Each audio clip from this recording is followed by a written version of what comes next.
Olá, aqui é Luzmila Toni, fisioterapeuta e criadora do canal Falando de AVC para você. Essa série de vídeos em busca do movimento AVC foi feita especialmente para você que teve um AVC e que não sabe o que fazer para melhorar sua saúde. Fica isolado aí dentro da sua casa, cansado de se esforçar e não ter resultado na sua recuperação, ou está sentindo uma piora no seu quadro. Eu vou te mostrar o que você pode fazer para buscar se movimentar melhor, ter mais independência, menos ajuda dos familiares, menos dor, melhora da sensação de braço ou perna pesado, melhora da força e do equilíbrio. Apenas se exercitando, se posicionando e movimentando-se melhor aí na sua casa. Esse é o segundo vídeo da série Em Busca do Movimento AVC. E nesse vídeo eu vou te mostrar alguns exemplos de como você se estimular, mesmo que a gente esteja falando de sequelas diferentes de AVC com comprometimentos diferentes. E aí você vê se você se encaixa em algum desses exemplos. Eu acho que são alguns exemplos principais que talvez possa ser o seu caso e possa te ajudar aí. Se você ainda não assistiu o primeiro vídeo onde eu falo sobre os 10 princípios da neuroplasticidade, assista agora. Ele vai ser fundamental para você conseguir entender muita coisa que eu vou falar aqui hoje. Então é muito importante que você vá lá assistir. Corre lá no seu e-mail ou no grupo do WhatsApp da semana Em Busca do Movimento AVC para você ir lá assistir, você não vai se arrepender. São minutos de aula que podem fazer toda a diferença aí na sua vida. E você que já assistiu a primeira aula de neuroplasticidade, fique comigo nesse vídeo até o final, porque nele você vai ter alguns minutos de conhecimento valioso que pode trazer mais qualidade de vida para você e para sua família. Eu queria agradecer às dezenas de pessoas que comentaram no vídeo 1. Fiz o possível para responder o maior número de perguntas. Se eu ainda não respondi a sua pergunta, deixe um comentário aqui abaixo desse vídeo. É muito gratificante ver essa comunidade de pessoas querendo ter mais informação e mais qualidade de vida depois do AVC. O conteúdo de hoje é para você que teve um AVC ou você que acompanha alguém que teve um AVC, saber que sim, a gente sempre pode melhorar, pode avançar no quadro que as sequelas do AVC deixaram, né? E aí é bom a gente entender que existem quadros completamente diferentes de AVC, você já deve saber aí disso. Às vezes a maneira que você anda é diferente de outra pessoa que também teve AVC. Às vezes uma pessoa teve um comprometimento de braço maior do que de perna e você tem um comprometimento de perna maior do que de braço. Tem pessoas que têm mais comprometimento no equilíbrio, né? Então, assim, tem quadros variados, porque tudo isso, esses quadros são variados, porque depende realmente do local e da extensão da lesão lá na região do cérebro. Mas independente disso, a gente pode ter avanços, né, na melhora da qualidade de vida, na capacidade de você adquirir algum movimento ou alguma habilidade específica que o AVC acabou aí te prejudicando, acabou trazendo aí um déficit nessa mobilidade, nessa habilidade. E o que eu vim te trazer de informação hoje aqui é o que eu sempre falo para todos os pacientes que são acompanhados lá na minha clínica.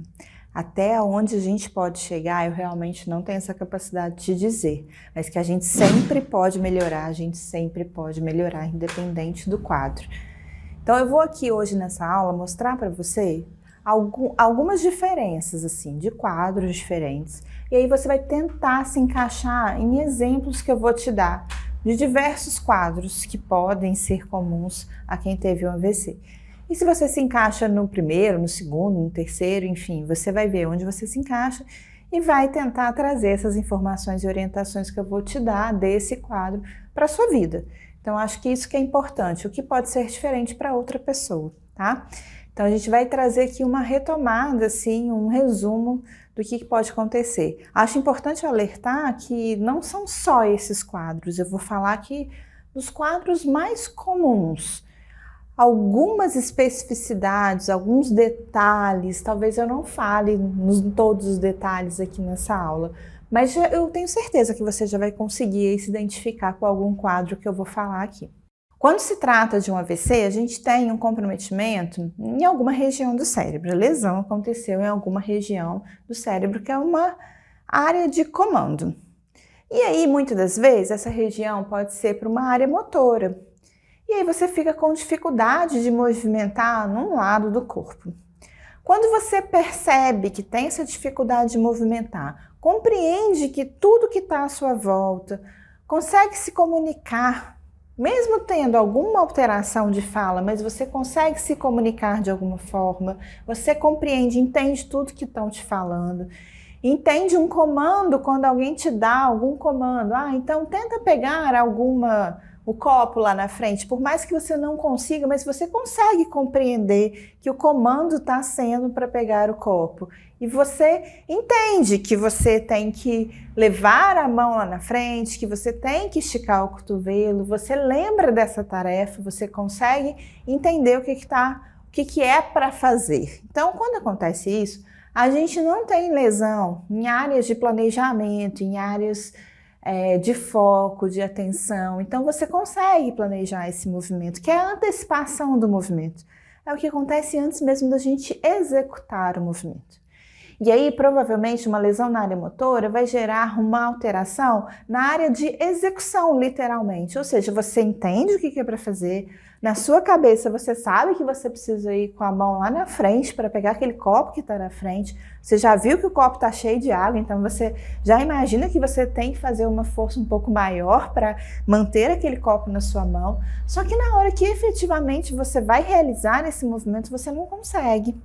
Ou você consegue com alguma dificuldade, ou você consegue, vai levando o copo até a boca, mas às vezes tem um cansaço, cansa rápido. Então, nesses casos, a gente não tem uma lesão em área de planejamento, em área de comando, de antecipação de movimento, e sim de execução, ok? Então, se você compreende tudo que está aí à sua volta, o seu cognitivo é preservado, consegue esticar tudo isso que eu estou falando aqui anteriormente, ok, então esse pode ser o seu quadro. Você não teve um comprometimento de uma área de planejamento. E aí vamos lá, você teve um comprometimento em área de execução. Nessa área de execução, na área motora, o que acontece? Você não consegue movimentar nada do braço. Você tenta começar um movimento, você sabe o que é para fazer, mas vamos dizer assim que seu braço nem sai do lugar. Ou você faz muito movimento do tronco, de outras partes do corpo para o seu braço sair do lugar.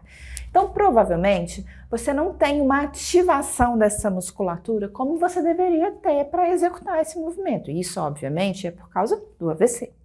Nesses casos, existem terapêuticas e orientações que são direcionadas para a gente conseguir, de alguma forma, aumentar as áreas do cérebro que começam novamente a ser responsáveis por essa atividade, por essa função da mão, no caso que eu estou dando de exemplo, tá? Então, como que a gente faz isso? Isso tem muito a ver com a neuroplasticidade, que é que eu falei lá na aula passada, é fazer com que outras áreas do cérebro façam a função da área lesionada. E aí você vai falar assim, como que eu vou fazer se eu não tenho movimento? Então a gente tem que aumentar a representação motora de outras partes. E aí a gente pode pensar na prática mental, na imagética, na terapia do espelho, que são terapêuticas que vão te ajudar a aumentar essa área de representação motora.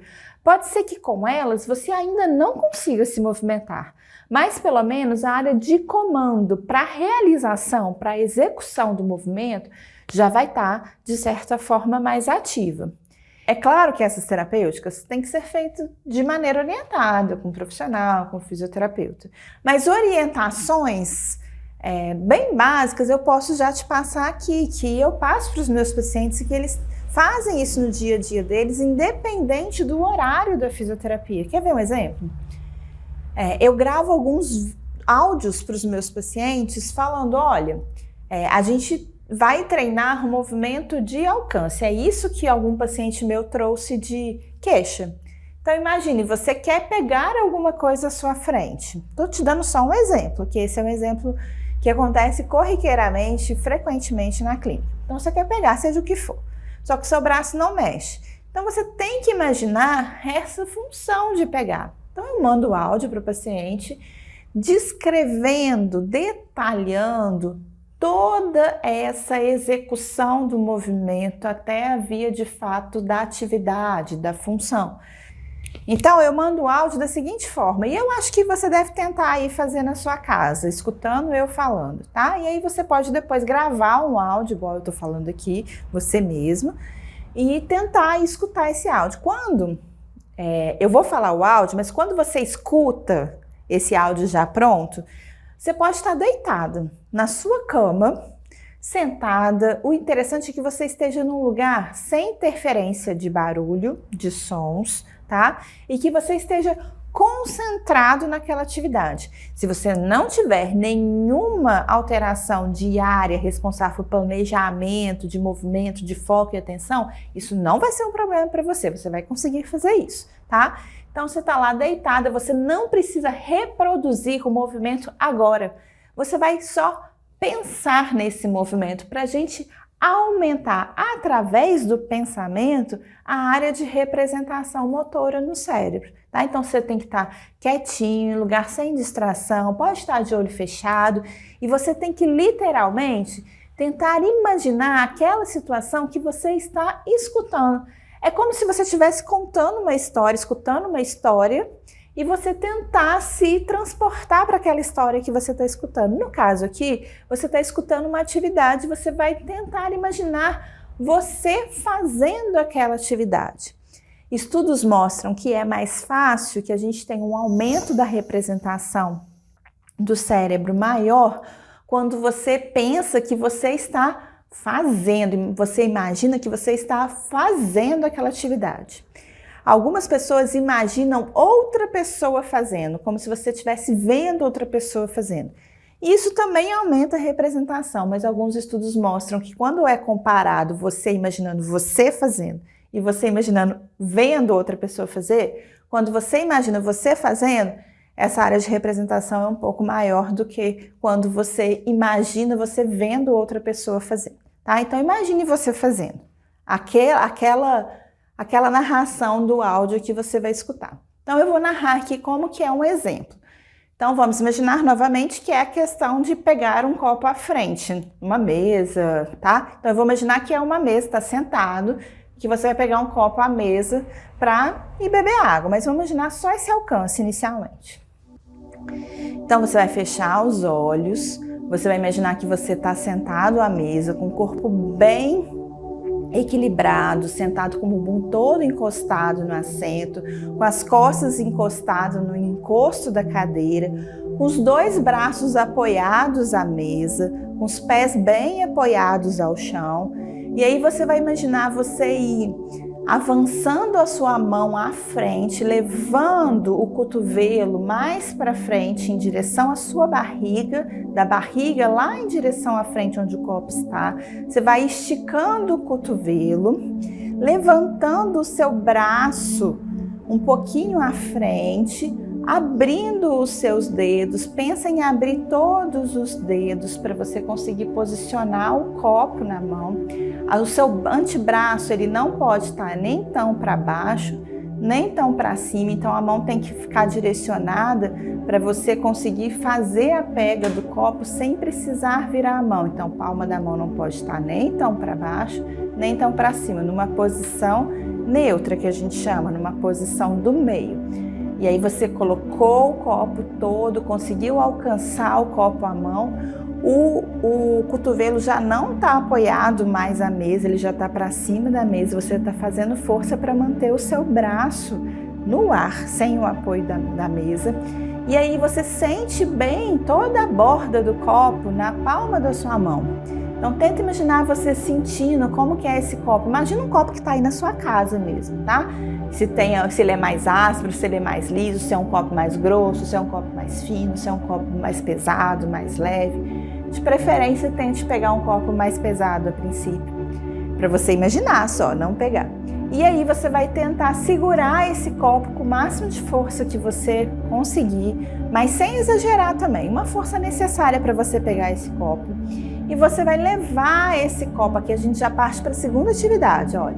Você vai levar esse copo em direção à boca, dobrando o seu cotovelo, mantendo a pressão da palma da mão no copo. Você vai virar um pouquinho a mão em direção à sua boca, como se você estivesse virando a boca do copo em direção à sua boca.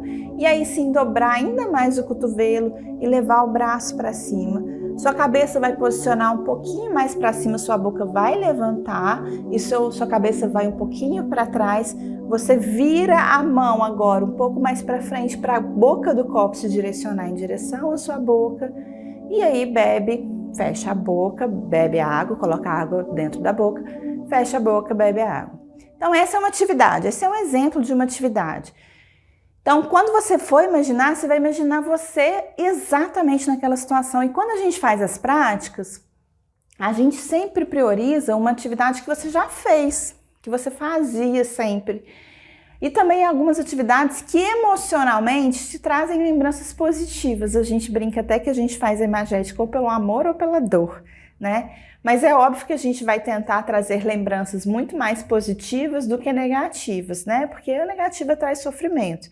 Então, muitas das vezes, por exemplo, se a gente quer o movimento do braço lá em cima, eu falo com algum paciente meu, pensa na situação de você levantando o seu canudo quando você se formou no meio da sua colação de grau. É uma lembrança positiva, é uma lembrança que você tem orgulho, é uma lembrança que te traz bons sentimentos. E como o cérebro ele não é fragmentado, ele trabalha todo em rede, essa lembrança emocional vai fazer ativar algumas áreas do cérebro que vão se conectar a essas áreas motoras também.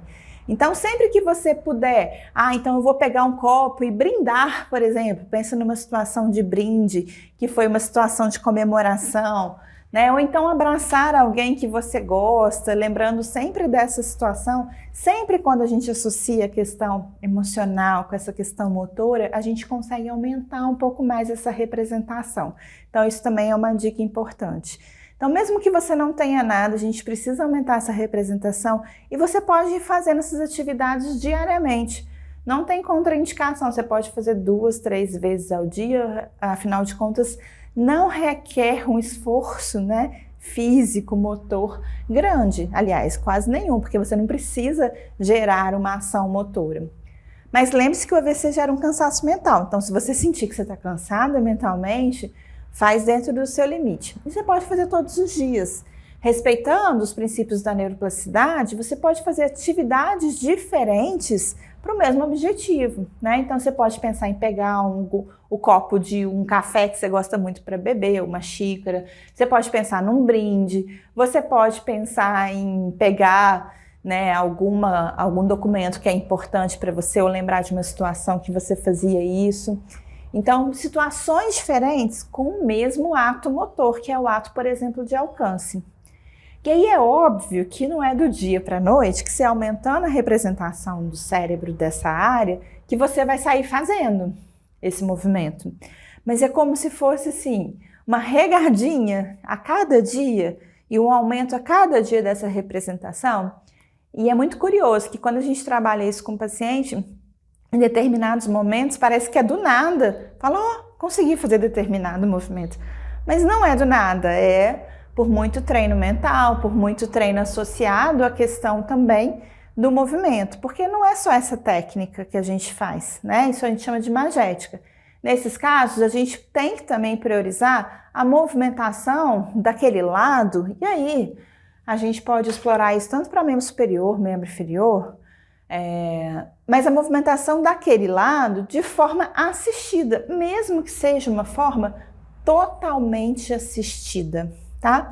Mesmo que você fale assim, Ludmila, não consigo fazer nada, absolutamente nada. Na hora que eu vou fazer o movimento, eu penso, eu concentro, eu tento pensar no movimento, mas não sai, não tem execução do movimento. E aí, você pode fazer com auxílio. É melhor você fazer com auxílio para dar uma sensação para aquele membro mais acometido do posicionamento correto que você vai ter que fazer para gerar esse alcance, de uma sensação, de uma posição para o movimento mais correta. Então essa sensação é importante, por mais que você ainda não consegue fazer. Além disso, para manter a amplitude do movimento da articulação, para manter o comprimento muscular, para dar a sensação de que o seu braço vai lá na frente, mesmo que com ajuda. Isso emocionalmente é importante para esse reconhecimento. Olha, consegue ir, ainda com ajuda, mas consegue ir. Para dar a percepção de que aquele braço seu existe. De que apesar dele estar sem movimento nesse exato momento, ele está ali, ele existe. o que acontece muitas das vezes, as pessoas negligenciam a utilização desse braço, porque isso é uma sequela perceptual, sensorial importante pós-AVC. Então, quando a gente movimenta, mesmo com o auxílio total, essa sensação e essa percepção começam a ser modulada para chegar a uma sensação mais próxima do normal que era antes do AVC. Então, é importante. Como você vai fazer isso? Pode ser com a ajuda do lado menos acometido, pode ser alguém pegando e te ajudando a fazer o movimento, pode ser com auxílio de uma toalha, um lençol, um bastão, às vezes até da sua própria muleta, se você usa muleta aí, então pega essa muleta e tenta levantar o braço, por mais que o outro braço faça mais força. Pode ser com a sua própria mão, né? Quando você quer movimentar o punho, a mão já é mais fácil, né? Os dedos, a mão, o punho é mais fácil da gente movimentar, porque é menos peso, né? Mas nada impede de você tentar levantar, ó, os dois braços com a ajuda do outro braço. Então, essas atividades são importantíssimas para que você consiga perceber todo esse hemicorpo que está alterado. Aí de perna, pode fazer a mesma coisa? Pode fazer a mesma coisa. Usa um skate que pode te ajudar, alguma coisa de rodinha. Eu já cheguei a utilizar até carrinho do meu filho de rodinha com os meus pacientes para colocar a perna e aí a rodinha ajudava a fazer o movimento de abrir e fechar a perna, de dobrar, esticar o joelho. Ou você pode utilizar uma meia, algum pano mais que escorrega mais numa superfície, algum pano de seda, alguma coisa que não tenha muito atrito. Ou você pode simplesmente sentar e tentar movimentar o seu pé, tentar puxar a sua perna. Então, todos esses movimentos são importantíssimos e precisam fazer parte da sua rotina. Além disso, quando você não tem a execução ainda do movimento de forma nenhuma, como é o exemplo que eu estou dando agora aqui para você, é importante a gente pensar em estímulos sensoriais e perceptuais. O que seria isso? Você tentar sentir, passar a mão do lado mais acometido, passar uma bucha, tentar perceber onde que está o seu posicionamento do corpo, fazer massagem, olhar no espelho, ver como é que está a posição de um braço em relação ao outro, como é que você vai conseguir se ajudar para conseguir chegar numa posição mais simétrica entre os dois lados. Pode passar algodão, buchinha, pode utilizar diferentes temperaturas para estimular. Então, o massageador pode ser passado no meio do músculo, geralmente, no meio do braço, do antebraço, né, para gerar uma sensação, e até onde você está sentindo, às vezes, algum incômodo, para gerar uma sensação mais confortável. Você ter uma sensação desse lado, no pé, por exemplo, você pisar, né, em capacho, que tem uma diferença de textura, né, aqueles tapetinhos que a gente coloca de entrada na nossa casa, então você tentar, né, fazer o movimento do pé contra esse capacho. Se você não conseguir, você tenta esfregar o seu pé, ou então coloca uma aguinha, uma garrafinha de água de 500 ml, por exemplo, no freezer e congela, e aí, claro, não enche tudo de água, senão vai estourar, mas coloca metade da água, congela, coloca na sola do pé para você sentir a alteração de temperatura. Pode ser com uma água quente também, porque a água fria pode aumentar o seu tônus. Então, tudo isso ajuda a você ter a sensação, mas perceba que você precisa fazer isso de forma concentrada. Não adianta você ficar lá passando o pé e o outro está contando a história do vizinho e você está vendo a novela, o capítulo da série que você deixou de ver ontem, porque aí você não consegue conectar o que você está sentindo com o comando realmente do cérebro nessa área sensorial. Então, igual a imagética, ambiente silencioso, sem distração nenhuma, com você prestando atenção e focando, tá? Então, essas são algumas estratégias de estimulação que podem te ajudar bastante. E seguindo os princípios da neuroplasticidade, é importante também você fazer alguma atividade aeróbica. Então, por exemplo, mesmo que você não tenha movimento de um lado do corpo, aquela bicicletinha te ajuda muito a fazer o movimento, através do movimento do outro lado, gerar movimentos cíclicos que o outro lado, o lado mais acometido, também se movimenta. Então, são algumas dicas que talvez você não consiga fazer tudo de uma vez, mas você pode ir pensando e tentando implementar aí no seu dia a dia, caso você realmente não consiga fazer o movimento como você deveria. Se você já fica em pé e não consegue fazer o movimento de braço e de perna, mas consegue ficar de pé, consegue andar ainda com dificuldade, você vai fazer isso dentro da sua capacidade. Agora, se você está deitado e não consegue fazer nada, não consegue ao menos ficar de pé, por exemplo, para se movimentar, para andar, é interessante que, além disso, você tente manter sua posição de pé o máximo possível. Você vai falar assim, Ludmila, mas eu não consigo ficar de pé. Mas então, primeiro, tente manter a posição sentado, com alguém te ajudando, sentado sem apoio. Sentado sem nada, sentado na cama, por exemplo, com os pés para baixo, o pé apoiado e alguém do seu lado. Ou alguma almofada do seu lado para conseguir te ajudar. Várias almofadas fazendo assim um suporte mesmo na parte de trás, na parte lateral. Aos poucos você segurando na grade da sua cama com um lado menos acometido. Ou então alguém do seu lado mesmo, te segurando, te auxiliando. Aos poucos vai tirando esse apoio. E daqui a pouco, tentar ficar de pé. Será que você consegue ativar o bumbum para manter de pé? Alguém te ajudando, te dando apoio. Você utilizando, por exemplo, um extensor, uma tala extensora, para se manter de pé. Então, por mais que você não tenha ativação, experimentar essa posição é importante para mais para frente você trabalhar essas ativações. E aí, junto com a imagética, junto com essa questão sensorial, essa estimulação sensorial que eu falei também para você, e essa estimulação com o outro lado, ou com a ajuda de outros dispositivos. Agora, se você consegue fazer um movimento, um outro exemplo que eu vou te dar, você consegue realizar um movimento. Talvez você que teve AVC não vai estar compreendendo exatamente isso que eu estou falando com você agora, mas um familiar vai estar entendendo perfeitamente.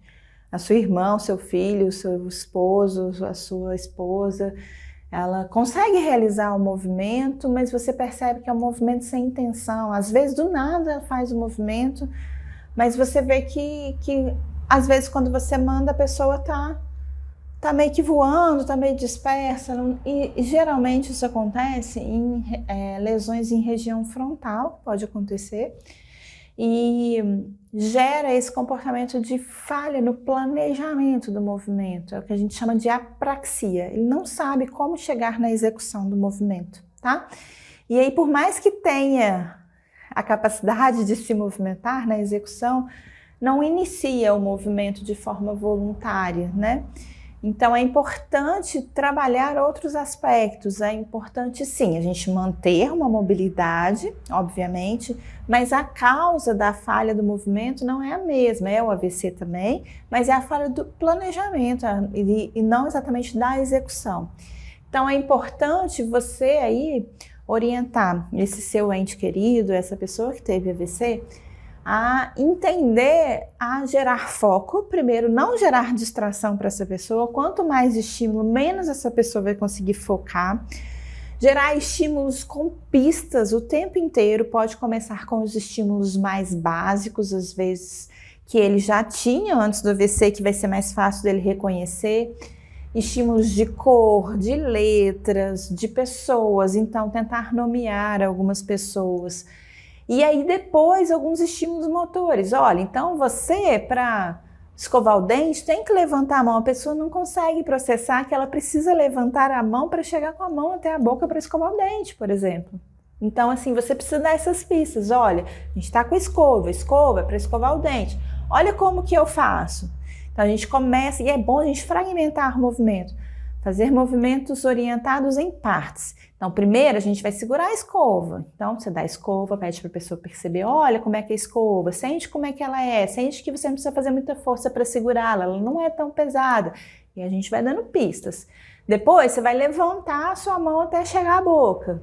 Então, chegou até a boca, uma terceira parte do movimento é você abrir a boca e tentar colocar a escova nos dentes e escovar. Então, a gente sempre orienta isso, divida, fragmente em uma, duas, geralmente entre 2 e 3 partes, aquela atividade específica. E dá pistas que para aquela pessoa sejam pistas interessantes, principalmente pistas de antes do AVC. Se gostava de ler, coloca um livro na mão, pega um livro que a pessoa mais se identificava antes. Então, vamos fazer o movimento de passar as páginas, o que a gente precisa, o que está aqui na capa, quais as letras, tenta ir devagarzinho mostrando as letras. E aí, ela conseguindo ter essa conexão do que ele precisa fazer antes mesmo de executar o movimento, cada vez mais esse movimento vai sendo executado de forma mais frequente, mais correta, tá? Então é importante a gente dar esses dois aspectos diferentes, né? De pessoas que tiveram alterações cognitivas e tiveram alterações nesse planejamento do movimento, que o estímulo é feito de forma bem diferente do que quem teve uma lesão e um comprometimento mais na questão da execução do movimento. É claro que as duas vêm de via de comando, ou seja, vem por conta da lesão acima, da lesão lá na região central, na região do cérebro, que foi o AVC, mas de formas diferentes, né? Porque foram em regiões diferentes. E um terceiro exemplo é você que às vezes tem uma lesão em região mais baixas, que tem um comprometimento do equilíbrio, às vezes bilateral. Então, o interessante é você pensar em atividades onde você planeja, você consegue planejar, você consegue entender o que precisa ser feito, mas geralmente a sua execução também não é boa, mas não é uma execução porque você tem uma alteração de sensibilidade importante ou uma alteração de tônus, né, da capacidade de movimentar o braço, e sim, a gente chama isso de ataxia, uma descoordenação do movimento importantíssima, e aí isso gera um desequilíbrio importante. E aí o foco e as atividades precisam ser direcionadas com o objetivo de gerar uma precisão do movimento, né? Então eu preciso chegar até um alvo de uma forma cada vez mais precisa. E aí exercícios onde a gente fecha a cadeia. O que significa isso? Ter as extremidades apoiadas, mãos apoiadas, pés apoiados. São exercícios que mantêm uma coordenação que a gente consegue trabalhar de forma inicial um pouquinho melhor para ter um controle maior desse movimento todo em cadeia, tá? É claro que a gente vai precisar de movimentos de precisão, né? Treinar suavidade do movimento, treinar a precisão no alvo correta, a aceleração e desaceleração do movimento da forma mais correta possível. Toda vez que a gente começa o movimento, a gente acelera.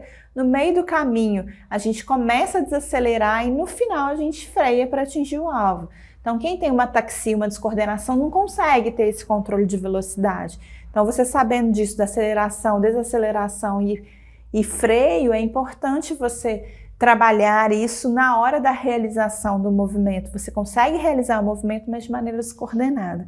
Então, essas são algumas dicas de situações diferentes que são sequelas de AVC em áreas diferentes e que você pode ir aí tentando se identificar e vendo que tem formas diferentes de trabalhar.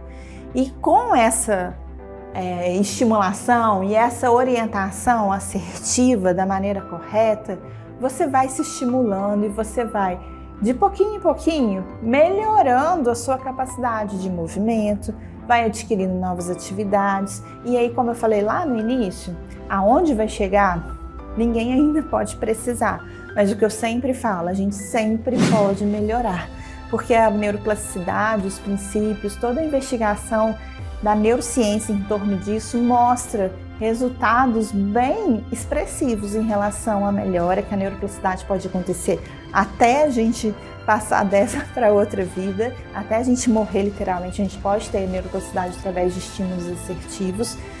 E que a gente sempre pode estar melhorando. Então isso é importante, você sempre acreditar e ter estímulos corretos para que você pode estar melhorando a sua qualidade de vida aí até quando você quiser.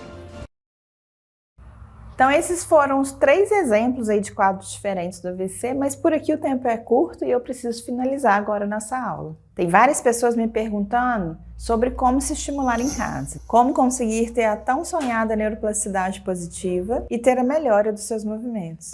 O fato é que eu realmente criei um curso com um passo a passo, simples e prático que você pode fazer em casa sozinho ou com a ajuda dos seus familiares. E depois eu vou te mostrar mais sobre isso para todo mundo que está aí curioso me perguntando. Eu procurei te ensinar até aqui nessa aula o máximo que eu pude, mas o tempo aqui é limitado e mais para frente, nos próximos vídeos, eu vou falar sobre esse passo a passo. Por enquanto, eu gostaria que você deixasse um comentário aqui embaixo com a sua maior dúvida de tudo aquilo que eu falei aqui hoje. Me conte aí sua história, quanto tempo você teve AVC e se você encaixa num desses 3 exemplos que eu dei hoje.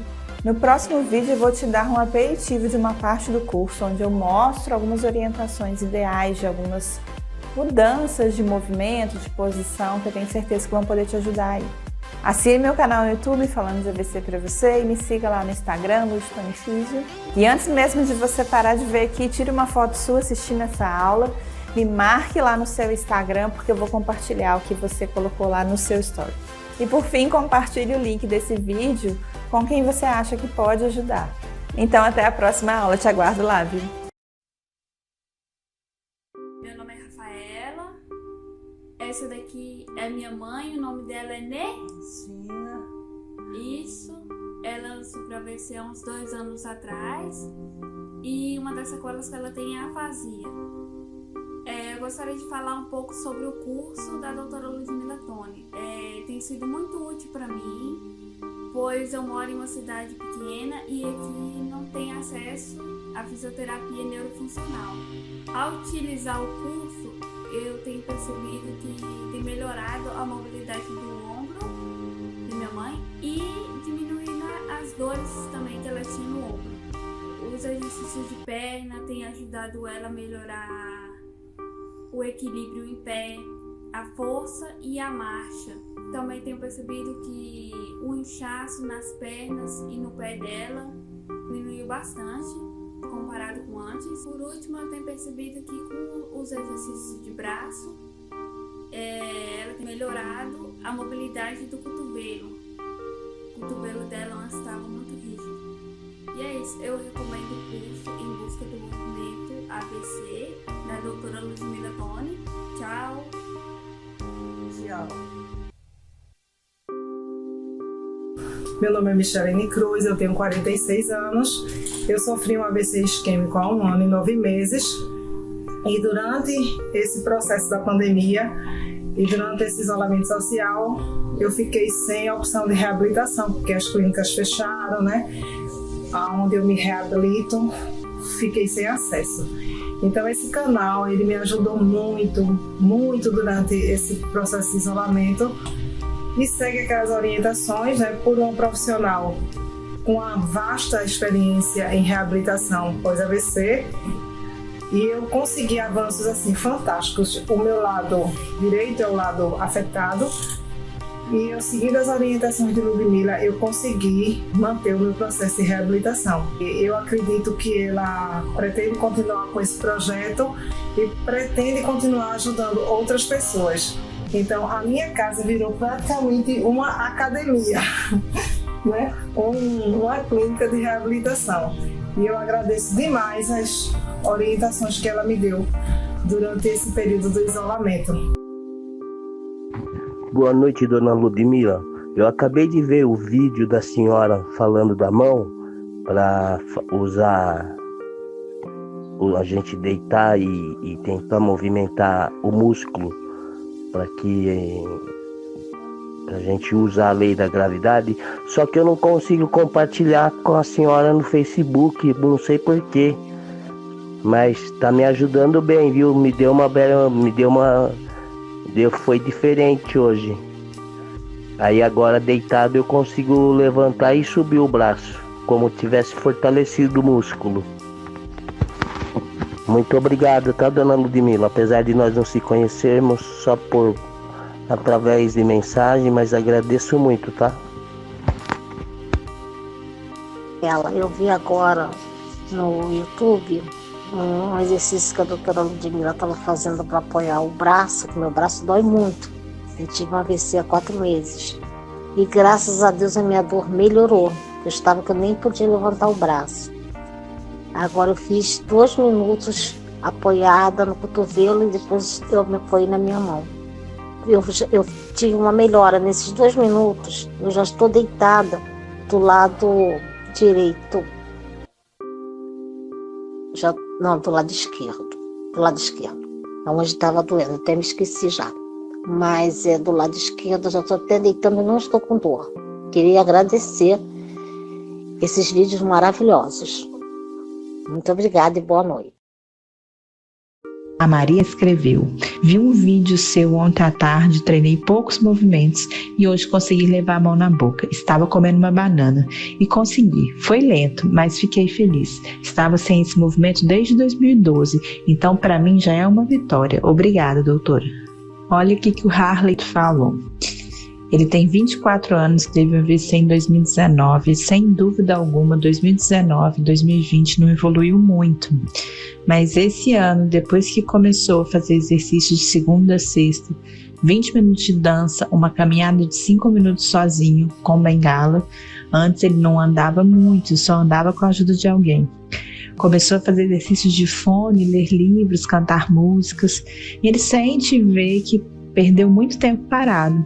Depois que começou a se exercitar, fazer exames e a cada 6 meses cuidar dele, parece que as coisas começaram a fluir até a autoestima elevou muito. E os vídeos do canal ajudaram demais ele. E aí ele agradeceu muito. O depoimento da Leide foi, assim, fantástico de ler. Ela escreveu: o exercício de transferência de peso usando um carrinho na cama mudou minha vida 2 anos e 2 meses após o AVC. Consegui fazer uma mini caminhada fora de casa usando uma bengala. Para mim foi minha carta de euforia. Muito obrigada.